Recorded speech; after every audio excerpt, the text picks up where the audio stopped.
Welcome to The Explainer. I'm Dr. Kim, and today we are launching a cinematic investigation into the source material behind what is, honestly, an everyday chemical miracle.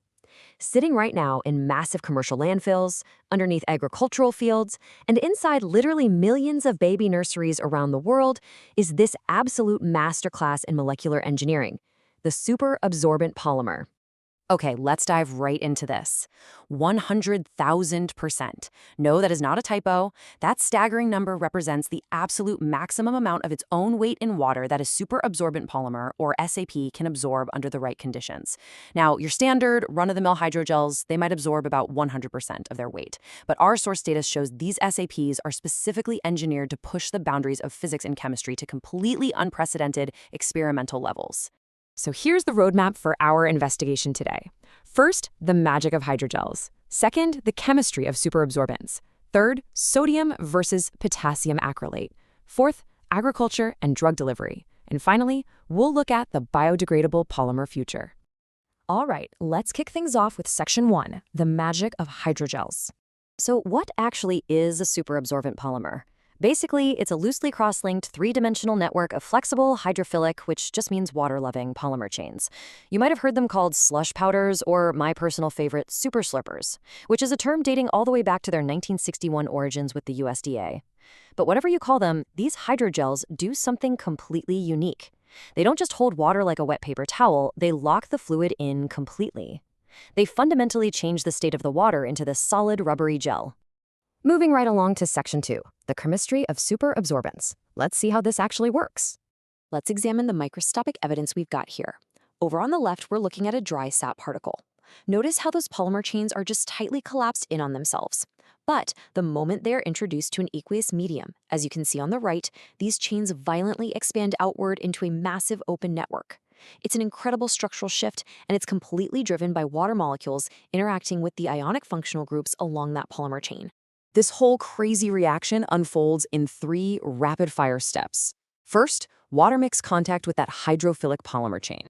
Second, the fundamental force of osmosis kicks in, drawing water rapidly into the interior of the molecular network.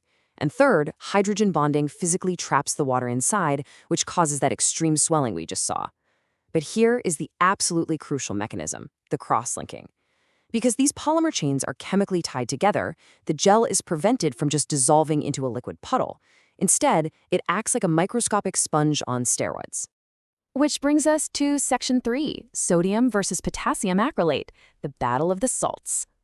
Now, the vast majority of SAPs out there rely on acrylic acid. However, our investigation shows this specific salt they use makes a world of difference. In one corner, we have sodium polyacrylate. This is your hygiene champion. It's what you'll find in disposable diapers because of its exceptional water retention.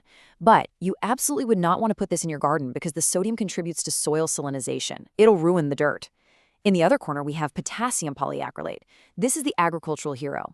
It acts as an incredible water reservoir for arid soil, and it slowly releases potassium, which is a vital plant nutrient, without salinizing and ruining the earth.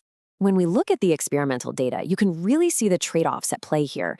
In terms of total water absorbency after 2 hours, they are essentially neck and neck, right around 290 grams of water per gram of polymer.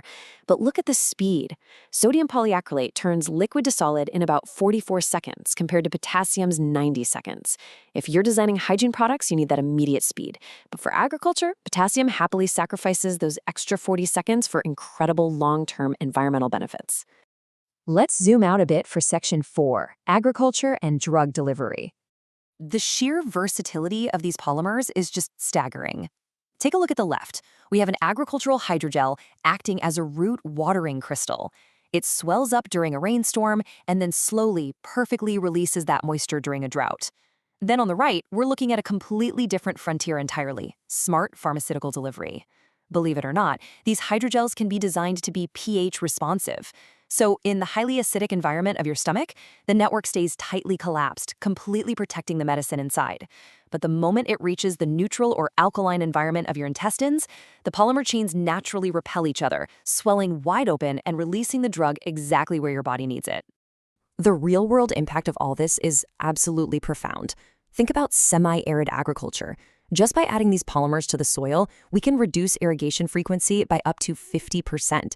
It severely minimizes the water loss to deep infiltration and evaporation, basically ensuring optimal crop hydration even when you're going through a prolonged dry spell. And over in the biomedical field, that exact same swelling mechanism is enabling the creation of advanced smart biosensors in targeted pharmaceutical delivery devices that actively react to our body's internal chemistry.